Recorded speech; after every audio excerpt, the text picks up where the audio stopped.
Hello दोस्तों, मेरा नाम धनंजय है। इस चैनल का नाम है फिजीफिन। मेरा रिक्वेस्ट होगा, आगे बढ़ने से पहले इस चैनल को जरूर सब्सक्राइब कर लीजिए और बेल आइकन पे दबा दीजिएगा, क्योंकि इस पे मैं कॉर्पोरेट फाइनेंस इससे रिलेटेड वीडियो डालता हूँ, स्ट्रैटेजी से रिलेटेड। आगे आने वाले समय में इसकी फ्रीक्वेंसी बढ़ाने वाला हूँ। आज मैं बात करने वाला हूँ कि हम कैसे वेल्थ क्रिएट करें जल्दी, कैसे बिलियनियर बने, कैसे मिलेनियर बने। तो देखो, पैसा कमाने के कुछ फिक्स्ड तरीके होते हैं। अगर हम बोले कि सपोज करो, एक एग्जांपल ले लेते हैं कि मेरे पर कर्जा है, अब मुझे कर्जा देना है, चुकाना है। तो अब मेरे पास अगर कुछ भी नहीं बचा, no option left for me, तो एक लैंग्वेज यूज किया जाता है, बेग, बारो एंड स्टील। भीख मांगो, उधार मांगो या चुराओ, क्योंकि ऑप्शन नहीं बचा। सिमिलरली, अगर आप अमीर बनना चाहते हैं, करोड़पति बनना चाहते हैं, तो आपके पास लिमिटेड ऑप्शंस है। एक तो आप अपनी कमाई बढ़ाओ।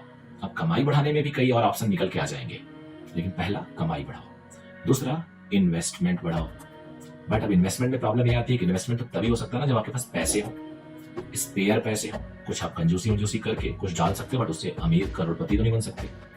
तो कमाई बढ़ाना parallelly is very very important. अब कमाई एक दिन में तो बढ़ती नहीं है। You need time, you need some, आपको इन्वेस्टमेंट करना पड़ेगा अपने ऊपर, अपने कंपनी अगर आप चलाते हो तो कंपनी के ऊपर, नौकरी कर रहे हो तो पर्सनल ग्रोथ आपको चाहिए। Over the period of time आप ग्रो कर सकते हो। तो देखो, जो बहुत सारे लोग बातें करते हैं ना, आप उस पर विश्वास मत करो कि अमीर बन जाए, ये हो जाए, वो हो जाए। आपको करना तो आपको ही है। हाँ, कई लोगों के पास कुछ बहुत अच्छे आइडियाज होते हैं, जिसे स्टार्टअप कहते हैं आजकल, जो बहुत ग्रो कर रहा है इंडिया में। ऑलमोस्ट वर्ल्ड में सबसे तेज स्टार्टअप चल रहा है इंडिया में। तो यहाँ पे स्टार्टअप में भी अगर आप जाते हो तो you need some very good ideas. और वहां पे अगर आप मिड एज में आ गए हो, 30+ हो गए हो, आपकी शादी हो गई, आपके बच्चे हैं, तो वहां पे आप एक लिमिटेड रिस्क ही ले सकते हो। तो आपके पास काफी हद तक स्कोप वहां खत्म होने लगता है।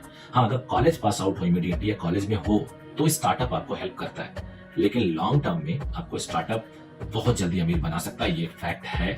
अगर आपका आइडिया अच्छा है और आपको इन्वेस्टमेंट मिल गया उसमें, क्योंकि खुद से भी अगर आप करोगे तो बहुत समय लगेगा, यानी इन्वेस्टमेंट जरूरी है। आजकल एंजल इन्वेस्टर होते हैं, इंस्टीट्यूशनल इन्वेस्टर्स होते हैं, ये एक कॉमन प्लेटफॉर्म पे भी आ रहे हैं जो आइडियाज को वैल्यू करते हैं। बट एटलीस्ट वो प्रोडक्ट जो आप बना रहे हो या जो सर्विस जो आप देना चाह रहे हो वो मार्केट में फिट हो गया हो, प्लेस हो गया हो, यानी शुरू में आपको ही करना है। तो ये जो मीठी मीठी चीजें आप देखते हो, इसके पीछे कुछ सालों की मेहनत हो चुकी होती है। यहाँ एक बहुत सुपर ब्रेन वाला आइडिया आ गया।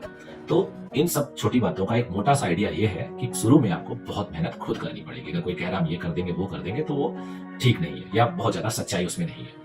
इन्वेस्टमेंट कैसे बढ़ाएं? देखो यार, इन्वेस्टमेंट तो आपको ग्रेजुअली कर देना चाहिए। अगर आपकी सैलरी कम है, ज्यादा है, इन्वेस्टमेंट उस हिसाब से आपको करना चाहिए। The best time to start investment is during your 20s, जब आपके पास लायबिलिटीज कम होती है। तो आप बाहर जाने की बजाय, बहुत ज्यादा खर्चा करने की बजाय, आपको अपने ऊपर इन्वेस्टमेंट करना चाहिए, अपने लिए, अपने फ्यूचर के लिए इन्वेस्टमेंट करना चाहिए। कई बार हमें वो इन्वेस्टमेंट अपने इंटेलेक्चुअल प्रॉपर्टी के लिए भी करनी चाहिए, अपने दिमाग के लिए करनी चाहिए, अपनी स्टडी के लिए करनी चाहिए, अपनी डिग्री के लिए करनी चाहिए। ये जो इन्वेस्टमेंट बिजनेस के लिए करते हो, वो कभी भी बैड इन्वेस्टमेंट नहीं होता। जो इन्वेस्टमेंट खुद के लिए करते हो, कभी बैड इन्वेस्टमेंट नहीं होता। वो आपको पूरी लाइफ रेवेन्यू देता रहता है, पूरी लाइफ आपको डिविडेंड पे करता रहता है, याद रखिएगा।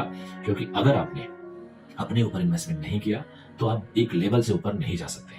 चाहे पढ़ाई पे खर्चा करो या समय दो, समय का इन्वेस्टमेंट भी होता है कि आप बैठ के सोचो, क्योंकि कई बार आइडियाज हम शांत दिमाग से निकाल पाते हैं। तो ओवरऑल, जो अगर एक बात बोली जाए कि अमीर हम कैसे बने, तो एक प्रोसेस है। कभी भी याद रखना, ये प्रोसेस को आप ब्रेक करके शॉर्टकट में अगर किसी को देखा हो तो कुछ चमत्कार भी होते हैं, तो वो चमत्कार का ही पार्ट है, रियलिटी उससे कहीं दूर है। या फिर आपके पास पेरेंटल इतना इनकम हो कि आप उस पर आइडिया लगा के थोड़ा जल्दी ग्रो कर सकते हो। तो these are multiple factors, but don't be carried away. आप कैरीड अवे मत हो जाओ कि आपको बहुत जल्दी अमीर बन जाना है। ये प्रोसेस का हिस्सा है। और हाँ, ये है कि फाइनेंशियल एजुकेशन अगर आप अपनी अच्छी रखते हो, फाइनेंशियल थॉट, फाइनेंशियल आप प्लानिंग अच्छी करते हो, तो नेचुरली आपके आगे बढ़ने के चांसेस उन सारे लोगों से काफी बेटर होंगे जो फाइनेंशियल नॉलेज कम रखते हैं। इस सीरीज में बहुत सारी मैं वीडियो प्लान कर रहा हूँ और जल्दी मैं लेके आऊंगा। आप सबसे रिक्वेस्ट है, चैनल को सब्सक्राइब कर लीजिएगा। और मेरे रिलेटेड कुछ भी अगर आपको लगता है फीडबैक देना, तो प्लीज फीडबैक दीजिए। Thank you very much.